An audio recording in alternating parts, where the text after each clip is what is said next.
এবারে জানাবো এক নজরে দৈনিক পত্রিকার শিরোনাম। আমার হাতে শুরুতেই আছে দৈনিক প্রথম আলো।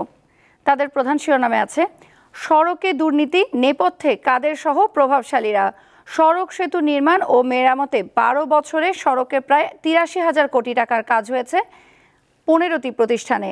আশীর্বাদ ছিল কাদের, শেখ সেলিম, শেখ হেলাল, তারিক সিদ্দিকদের। এছাড়াও আরও প্রতিবেদন আছে, আমরা ছবি সহ দেখতে পাচ্ছি। গতকাল মালয়েশিয়ার প্রধানমন্ত্রী আনোয়ার ইব্রাহিম বাংলাদেশ সফরে এসেছেন, সেই ছবিটি আছে। এর বাইরেও আছে 18,000 কর্মী নেওয়ার আশ্বাস মালয়েশিয়ার প্রধানমন্ত্রীর। আরও আছে ভোটে জিতলে জাতীয় সরকার গঠন করবে বিএনপি, বিশেষ সাক্ষাৎকার। এরপর আছে দৈনিক কালের কণ্ঠ। তাদের প্রধান শিরোনামেও আছে মালয়েশিয়ার প্রধানমন্ত্রী বাংলাদেশ সফরের খবরটি। সম্পর্কের নতুন উচ্চতা প্রত্যাশা 18,000 শ্রমিকের জন্য সুখবর, ঢাকায় মালয়েশিয়ার প্রধানমন্ত্রী। এর বাইরেও আছে খাদ্যের বদলিতে ঘুষ ছিল ওপেন সিক্রেট, 6 ক্যাশিয়ারে সাধনের বদলি বাণিজ্য।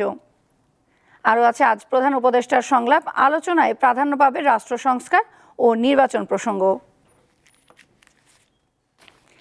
এই ছিল আজকের প্রধান প্রধান পত্রিকার শিরোনামগুলো।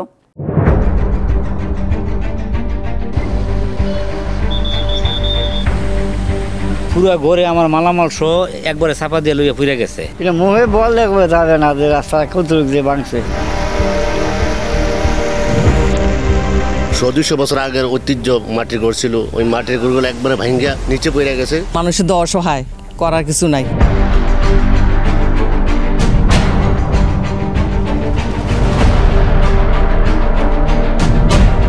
দীপ্ত সংবাদ, সবার আগে, জনস্বার্থ।